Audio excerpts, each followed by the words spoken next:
Bring us down to amendments to the agenda. I don't have any. Mr. Morris? I don't have any. No, sir. Mr. Ross? None. Mr. Bosarge? None. Mr. Eldridge?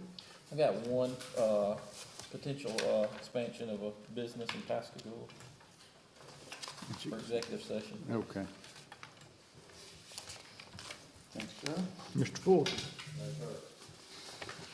Mr. O'Neill? I have one, I passed out a request for additional funding to Gulf Regional Planning for the Highway 613, Highway 614 improvement project.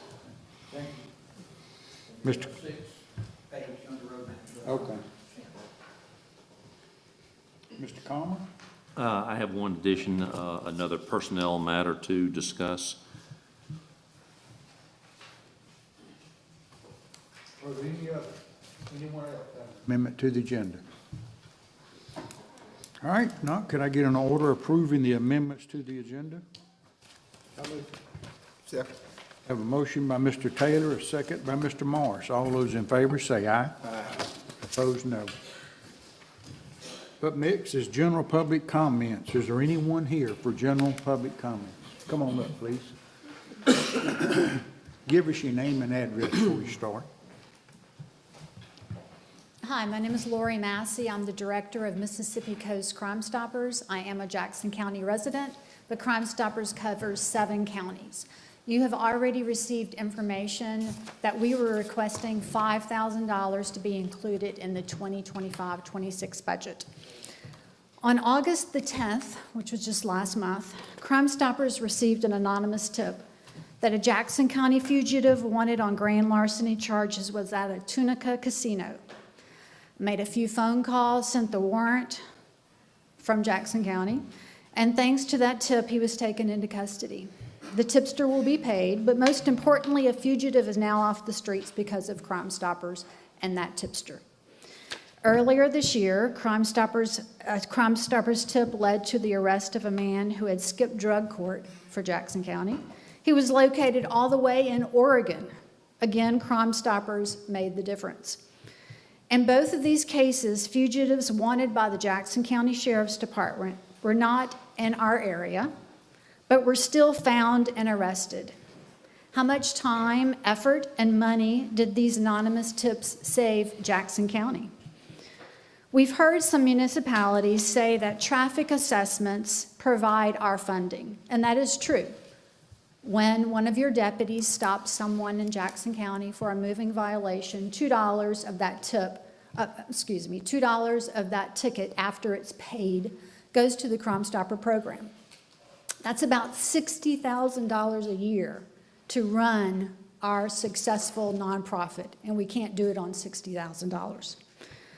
The Mississippi Code 453915, which you all should have, states that the Board of Supervisors of a county and the governing authority of a municipality are authorized to contribute funds to a local Crime Stopper program from the general fund of the county or municipality.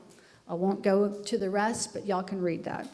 Mr. Colmer, I had sent the information last year when I found the ordinance, and he said he has determined that general funds can be allocated to Mississippi Coast Crime Stoppers since we do operate in the county. Crime Stoppers multiplies the effectiveness of law enforcement by saving time, saving money, and getting results. A $5,000 investment in Crime Stoppers isn't an expense. It's savings for Jackson County and a safeguard for your citizens. I'm going to pass out our inmate playing cards that your county received several hundred of these to share with the inmates. They were free for the inmates in hopes that they knew the person on this card.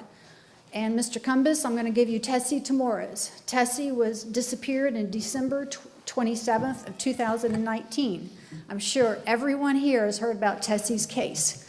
Well, so has all the inmates that played with 2,500 decks that we distributed across the 7 counties. We've received many tips that was forwarded to Jackson County and hasn't found Tessie, but hopefully it's made the file a little bigger. Mm-hmm. So, Mr. Berry, Okay, thank you, ma'am. Tessie, and then you get Sarah.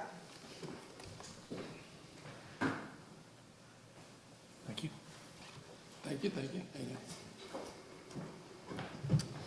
We're gonna get Daniel. Daniel's still missing from Ocean Springs. So these are unsolved homicide and missing person cases. Do you have any questions? I don't. Anyone have any questions for him?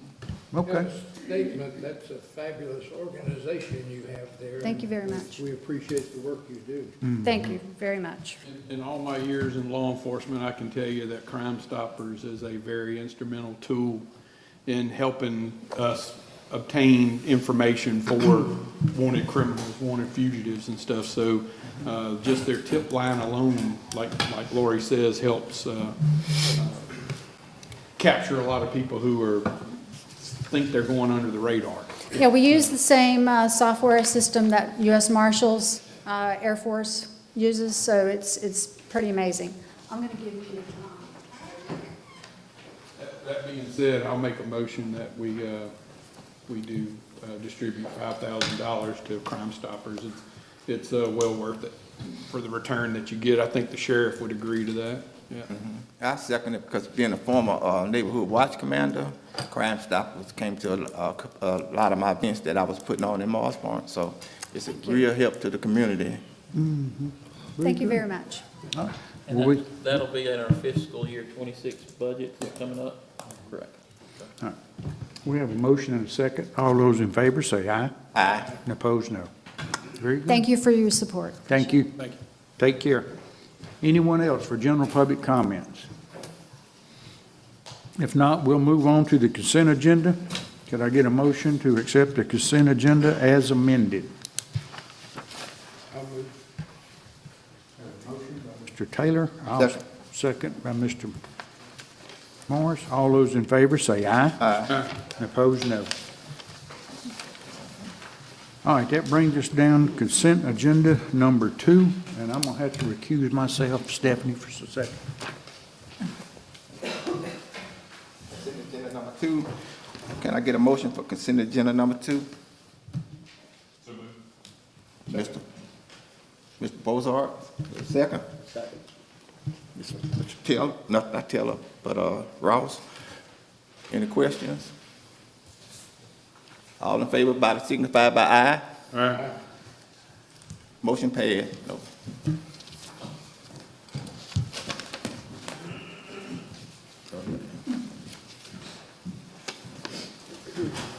All right, that brings us down to department heads. Finance, Ms. Wells, will come on up. Good morning. I'd like to present the order approving the claims docket. I'll make that motion. Second. Second by Mr. Taylor. All those in favor say aye. Aye. Opposed, no. Thank you. Inventory control. Tracy, come on. Good morning. I have a Good. resolution authorizing removal of sidearms from inventory due to retirement of Deputy Mickey Wayne Powell. Have a motion by Mr. Bosarge, a second by Mr. Ross. All those in favor say aye. Aye. Opposed, no. Thank you, ma'am. Thank you. Office of Emergency Services, Earl, you have, come on up.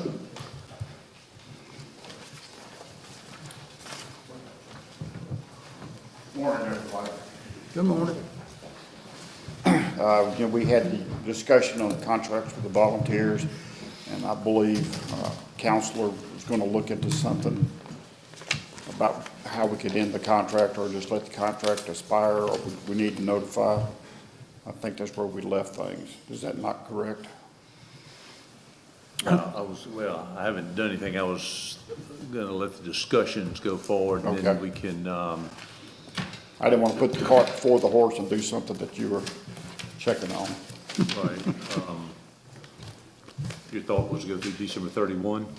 Yes, sir. That was my thoughts. Just let the contract expire, its natural expiration, and then issue the contract just to East Jackson County, which commenced January 1. Because the original discussion was we were going to end the renew the contract with the west side, just the east side, and let them cover the whole county, and then recover that $200,000 that we would give to the west side and take it back into my budget. Okay. And we're gonna be able to put on 3 more full-time firemen for the west side, right? When we do that, yes. Okay. If the board approves that, yes. Yeah.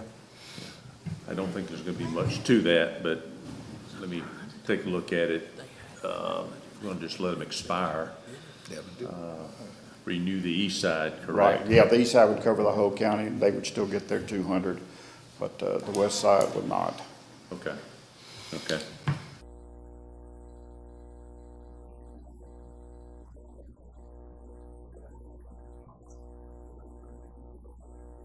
Are eligible for, We would still be eligible. Well, for the east side, there's 2 reasons for the east side. Number one, they own their buildings. We do not own those buildings. And number 2, they would be as a nonprofit, as a 501(c)(3). They are eligible to put in for grants and stuff that we can't. We want to keep that. yeah. Okay. I can, take a look and have a report next meeting. Do that, and that I can notify the departments of what we want to Yeah, do. I'll probably get April, to take a look at it and get in touch with you to, Okay. And I'll go ahead and work on the new contract for the east side and have that probably for the first board meeting in October. After you look at it, and we can bring it to the board and let them approve it. yeah, okay, all right. What else, Earl? Nothing. I'm good. Okay. All right. Thanks, Earl. Take care. Planning, Mr. Ketchum. Good morning. The item I have before you are Planning Commission recommendations for August. Okay. I'll make that motion. I second. Second by Mr. Ross. All those in favor say aye. Aye. Opposed, no. Thank you, Thank sir. Up next, we have a presentation, Singing River Hospital. Come on up.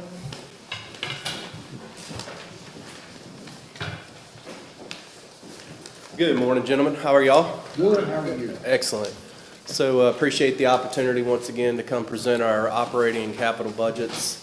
As we have in the past, we think we put together a very conservative budget.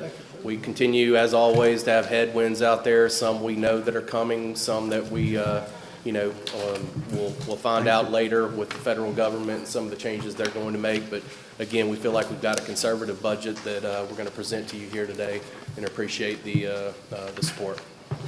Turn it over to Jason. Good morning, everyone. It's good to be in front of you guys again. Like Lauren said, to present our annual 2026 operating and capital budget. As you all know, our budget does run on a fiscal year beginning in October, so we're in the last month of our current fiscal year, about to enter our first month of our new fiscal year.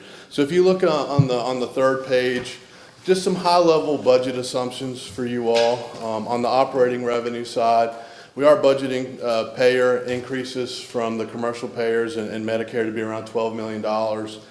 We are budgeting for Medicaid supplemental payments to remain at current levels. We'll talk about that a little bit in a second, but that's our MHAP and UPL programs. I think you guys have heard us talk about those funding sources in the past. From an operating expenses perspective, we are continuing to see drug pressures on the expense side. You know, we have fallen out of 340B, so we have budgeted for our drug expense to continue to increase by about $8 million over what it was this past year.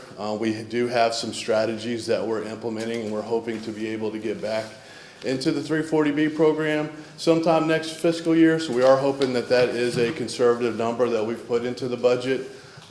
Just for your awareness, we have been granted 340B or RRC status in Gulfport and Ocean Springs. You know, that's one of the things we've talked to you all in the past, putting those hospitals together to be able to get RRC status over there, and then hopefully back to full DISH 340B in Pascagoula. So we have been granted the first step of that RRC status in Gulfport and Ocean Springs, and should be able to see some drug savings from that beginning in the January timeframe. On the salary side, we did, similar to last year, budget for about $3.8 million in merit increases and about $4 million in market increases. On the non-operating revenue sides, like we do every year, we don't budget any type of continuing grant funding from either FEMA or any other existing COVID sources. We believe that's pretty much run dry now. There may be a little bit that bleeds into next fiscal year, but we did not budget for that as well as any other type of grant funding, although we are pursuing numerous grants and obviously hope to continue to receive grant funding in the future. Some unbudgeted political and regulatory risks. It's unknown if there are going to be changes to the MHAP program going forward. Net of our provider taxes, we receive about $60 million from that MHAP supplemental payment program. That program runs on a state fiscal year, so July to June. We're currently in September, and we did not receive a payment in either July or August because that program is still being reviewed by CMS up at the federal level.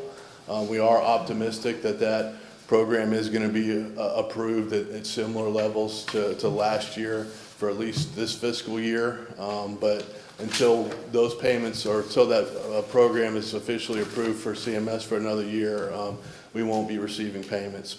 But that is something we're keeping an eye on. We're lobbying both, local and federal delegation members to try to do everything we can to mitigate any potential impacts from that program in the future.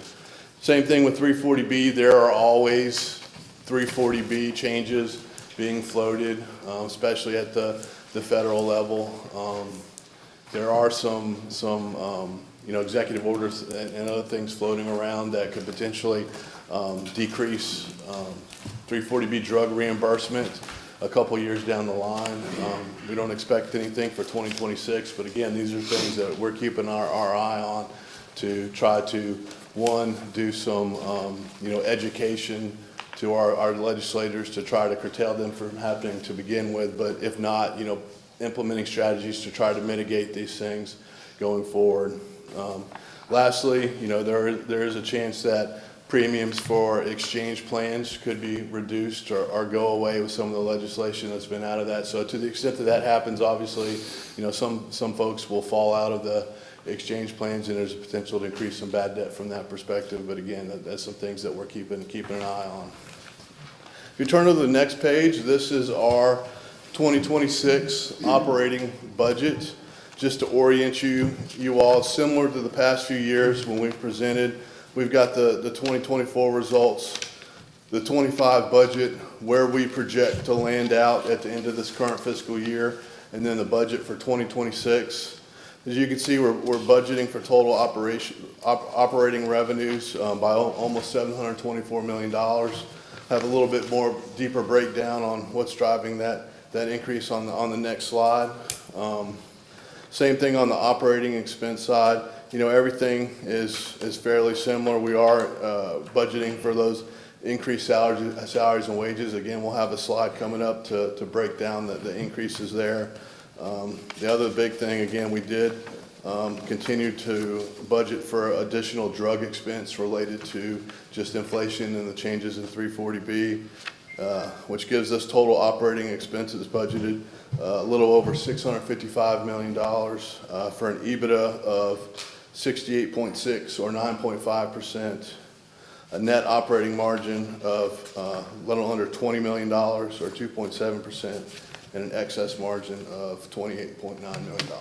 Yes, how did you budget MHAP? Did you budget in here? We budgeted similar to how we Similar to received, this yes. And then 340B, you're not doing anything for 340B? Well, 340B, that's where we budgeted an increase of $8 million, assuming that we do not get back into the program. But like I said, we're at least gonna get our RC 340B back in January. So a few months, second quarter of our fiscal year, we expect to start seeing a little bit of relief from that. We're hoping that we can get back into DISH 340B April of 2026. I'll say we're cautiously optimistic on that. We've got to file our next cost report to see where we're going to fall out, whether they're going to meet the 11.76% or not. There's a chance, but I'm not certain we're going to make it. But there is a chance. Yeah, but Josh, we did not take that into consideration. Yeah. Again, that's what I was mentioning, the conservative approach. Yeah. Okay. So on here, especially on the drug expense, there is a chance that that number comes in lower than what we've budgeted here. Over to the following page, this is just showing a breakdown of how we got to our budgeted net patient revenue amounts. Started out with a projected net patient revenue of a little over $598 million to end this year.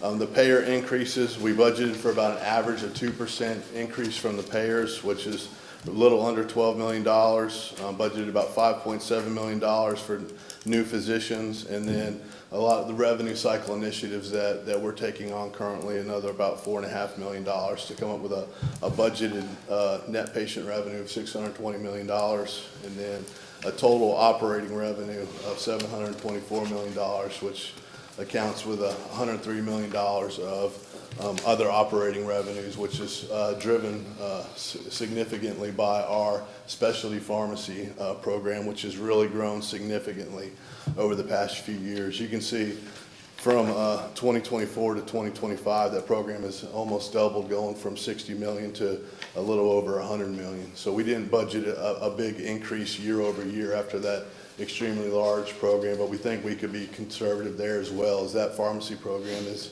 continuously to grow significantly. And we are putting in a lot of different initiatives to try to continue to grow that further to help mitigate some of those other losses we're seeing in other areas. Under salaries and contract labor, we did budget for a 5.2% increase over the projected salaries and contract labor expense for 2025. That's made up of, like I said earlier, about $4 million in market increases, $3.8 million in merit increases, about $2.5 million for FTEs that were approved in 2025 but weren't all the way filtered into the whole last fiscal year to be able to be picked up in this year's budget. New physicians, about $2.3 million, and a potential new incentive program of about $2.2 million for overall salaries and contract increase of $14.8 million. In turnover, we now have our capital budget, and we have listed out all the items that are in the 2026 capital budget. As you can see, there is numerous items broken out by different buckets, facilities growth, maintenance, upgrades, clinical equipment, lab equipment, radiology. We've talked to you all a lot in the past of just the capital intensive nature of healthcare, and it's shown in this budget. We landed at a total capital budget of a little over $26 million. This starts out every year in the $45, $50 million range, and then we whittled it down to $26.2 million. I will say, last year's capital budget was about $23.5 million, so we are continuing to put funds back into the health system to make sure that we have the equipment to grow, as well as that we're able to adequately maintain the facilities that we have, and we're not entering into any significant deferred maintenance areas or anything like that. So Is the sportsplex walking track? Is this in your maintenance area here? I know we're doing that. I believe that may be something that made it into this year. I know I specifically remember approving that not too long ago, so it's getting done. I'll have to just check to see if it made it in here or if it was in this year's. Hey, Jason, where we're at on the bond covenants as far as cash on hand, where we're at on that? So currently, right now, we are, as of today, around 137 days. Our covenants are 65 days, so we're well ahead of those covenants right now. And we have seen a slippage over the past couple of months, but that's strictly due to, we had 3 payrolls in July, and like I said earlier, we have not received an MHAP payment the past 2 months. And once that's approved by CMS, just to clarify, that will be retro paid, so we will get back July and August. If you had your MHAP payment, what would you be at? We'd probably be in the mid 140s. So, so to give a little perspective, I talked about MHAP being net $60 million. We're still paying the taxes that fund the MHAP program. We just haven't received the revenues. So we've got the taxes going out, And it's net $60 million, but the actual revenues associated with that, just the payment side, is over $80 million. So it's not paid pro-ratably over the 12 months, but, you know, we can receive a $10 million check from MHAP 1 month. So it's a significant amount of dollars. I And thought we were down 7 or 8 days based on the impact. we are. So this is something that may just triggered my mind. When was the last time, if ever, that Singing River has had that many days cash on hand? I don't know that it has. In years. So this is a higher days cash on hand than in the history of Singing River Hospital. Since I've been around, yeah. Okay. Since we've been on this. I know when I came back as CFO 4 years ago, we were at 71 days. So we've effectively doubled it over 4 years. I know there was a point it was at like 7. There was one point. About a decade ago. Yeah. We're not going back there. Hey, and Jason, my next Yes, sir. question is, so on the retirement contribution, what's that number now a year? It's $4.5 million a year, and it's now paid. We were making 2 payments, one in October, one in September. Now it's just reverted to a $4.5 million payment every September. Every September? Yes, sir. Okay, good. And don't see any problems in making that? No, sir. for the In future? fact, I just texted our controller while I was sitting here and said, we got to make the pension payment this month. So Okay. there's no issues making that payment whatsoever. All right, Yeah. good. So good. what you project to be, I mean, we only got this month, so what do you think you'll end cash on hand September?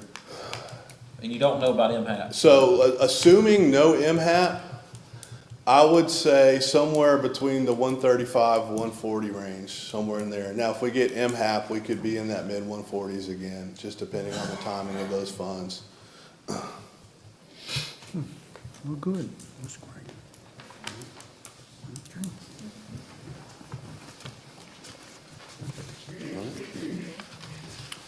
Got any more questions for Jason? Anybody? Yeah, so y'all have to approve the budget, so. Okay, okay. Yeah, let me ask one, please. Go ahead, I Mr. see Secretary. new physicians, 5.7 million. Yes, sir. About how many is that, and what are their specialties? That is, there's about 8 new physicians. It's a mixture of, there's some primary care, there is, I know, neurology, cardiology, orthopedics. Good. Thank you. Yes, sir. Okay. We need a motion on this, don't we? We just need to accept it as presented. Yes, sir, we'll prepare an order if the board approves the budget. I'll make a motion to approve the budget as presented. I second it. All right. Thank you all.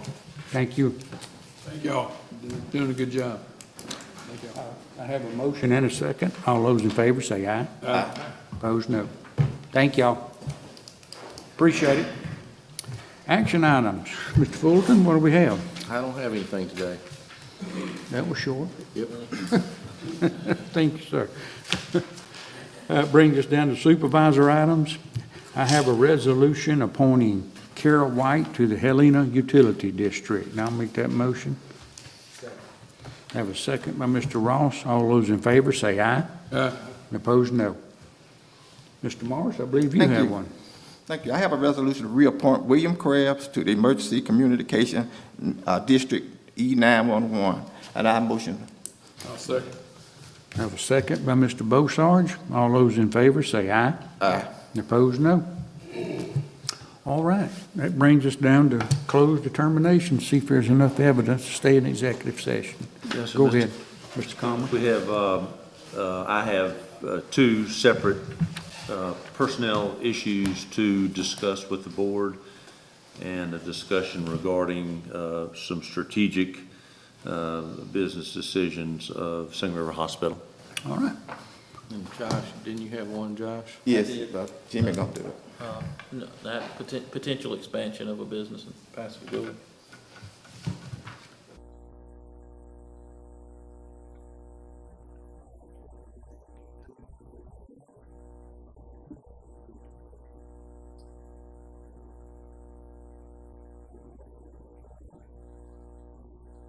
By Mr. Morris, all those in favor say aye. Aye. Opposed, no. Thank y'all.